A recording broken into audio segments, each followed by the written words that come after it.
මැදින් පුර පසළොස්වක පොහොය තෙරුවන් සරණයි.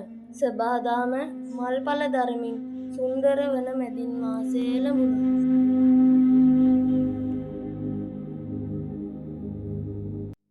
ලෝකවාසී බෞද්ධ ජනතාවට ඉතාමත් සුවිශේෂී දවසක් වන අද දවස මැදින් පුර පසළොස්වක පොහොය දිනය.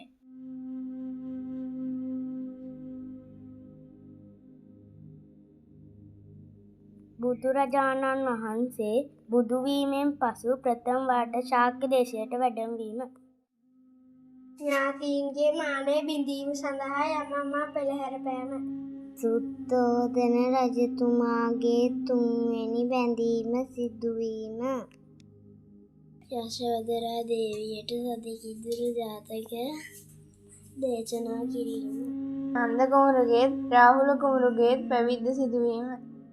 මේ උතුම් මැදින් පුර පසළොස්වක පොහොය දිනයේදී බුදුහිමියන් පෙන්වා දුන් නිහතමානී ගුණය අපේ ජීවිතවලට එකතු කර ගනිමු.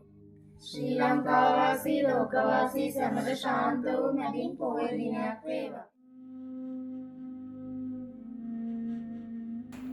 තෙරුවන් සරණයි.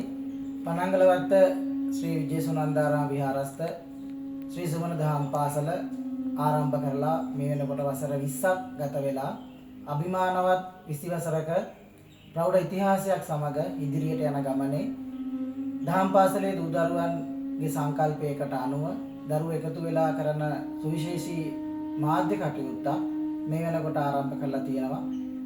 සුමන දහම් පාසලේ මාධ්‍ය කවය විසින් නිර්මාණය කරන ලබන සියලුම පටිගත කිරීම සහ වැදගත් සියලුම දේවල් මෙන්න මේ අපේ මාධ්‍ය සංසදයේ විසින් පවත්වාගෙන යන YouTube නාලිකාවටත් Facebook ගිණුමටත් යොමු කරනවා. ඒ සියල්ල තුලින් නිරූපණය වන්නේ දහම් පාසලේ දහම් අධ්‍යාපනය ලබන දූ දරුවන්ගේ දක්ෂතාවයන් සහජ කුසලතාවයන් වගේම ඔවුන් විසින් දහම් අධ්‍යාපනයෙන් ලද දැනුම කුසලතා ආකල්පයන් සමාජයක් ලෝකයක් දිනන්නට භාවිතා කරන උපකාර වන හැකියාවන් නිරූපණය කරන හැකියාවන් ඔප්නම්ව ගන්න අවස්ථාවක් විදිහටයි මා දකින්නේ. ඒ නිසා මේ කටයුත්ත වෙනුවෙන් කැප වෙලා කටයුතු කරන හැම දිනාටම අවසරය ලබා දීලා අවශ්‍ය උපදෙස් ලබා දෙන ප්‍රධානාචාර්ය ස්වාමීන් වහන්සේ තුළු ආචාර්ය මණ්ඩලයටත් දූ දරුවන්ටත් මුලින්ම හදවතින්ම සුබපතනවා මේ කටයුත්ත සර්ව ප්‍රකාරයෙන් සාර්ථක වෙන්න කියලා.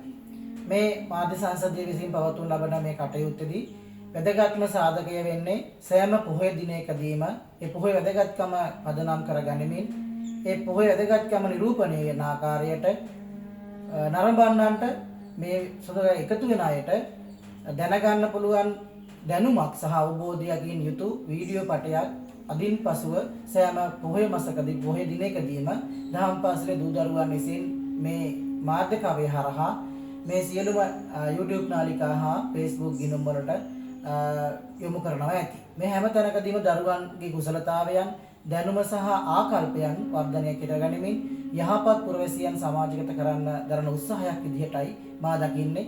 ඒ වෙනුවෙන් කැප වෙලා කටයුතු කරන අවසර ලබා දීලා තියෙන හැම දිනාටම ඉතාමත් හදවතින් යුතුව සුබපතමින් මේ කටයුතු සරුපකාරයෙන් සාර්ථක වෙන්න කියලා දහම් පාසල වෙනුවෙන් දහම් පාසලේ ආචාර්ය මණ්ඩල වෙනුවෙන් ප්‍රධානාචාර්ය ස්වාමීන් වහන්සේ වෙනුවෙන් මම ඉත සිතින් ප්‍රාර්ථනා කරනවා. හැම දිනාටම සුබ අනාගතයක්. තෙරුවන් සරණයි.